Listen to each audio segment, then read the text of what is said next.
தஞ்சாவூர் மாவட்டம் பாபநாசம் ஊராட்சி ஒன்றிய அலுவலகம் முன்பு தூய்மை காவலர்களுக்கு நிலுவைத் தொகை மற்றும் உயர்த்தப்பட்ட தொகுப்பூதியத்தை உடனடியாக வழங்க வலியுறுத்தி ஆர்ப்பாட்டம் நடைபெற்றது. அரசு அறிவித்தபடி மாதம் 6,000 தொகுப்பூதியத்தை உடனடியாக அமல்படுத்தவும், கடந்த 4 மாதங்களுக்கான நிலுவைத் தொகையை வழங்கவும் கோரிக்கை விடுக்கப்பட்டது. இதில் கட்சி நிர்வாகிகள் மற்றும் கிராம மக்கள் பங்கேற்று முழக்கங்கள் எழுப்பி தங்களது கோரிக்கைகளை வலியுறுத்தினர்.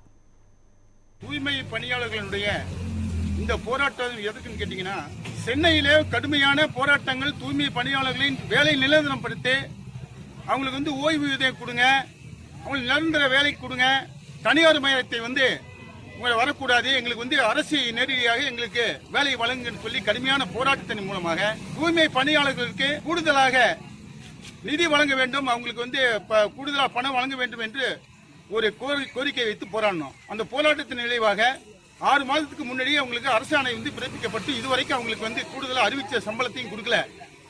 அது இதுவரைக்கும் மறுப்பு தெரிவிச்சுட்டே இருக்காங்க. பழையபடி சம்பளமே கொடுக்குறாங்க. இதை கேட்க போனாக்க ஊராட்சி மன்ற செயல் அலுவலர்கள், அங்க இருக்கிற அதிகாரிகள் மிரட்டுறது, அவங்களை தொந்தரவுப்படுத்துறது, இது போல வேலைகளும் கடுமையான வேலைகளும் அச்சுறுத்துற வேலைகளும் நடந்துட்டு இருக்கு. அது அவங்க மீது கடுமையான நடவடிக்கை எடுக்க வேண்டும். அரசாணையை கீழே இருக்கிற அதிகாரிகள் உடனே நடைமுறைப்படுத்தணும்.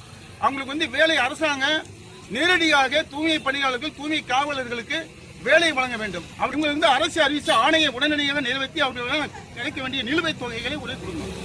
இந்த போராட்டத்தின் நோக்கம்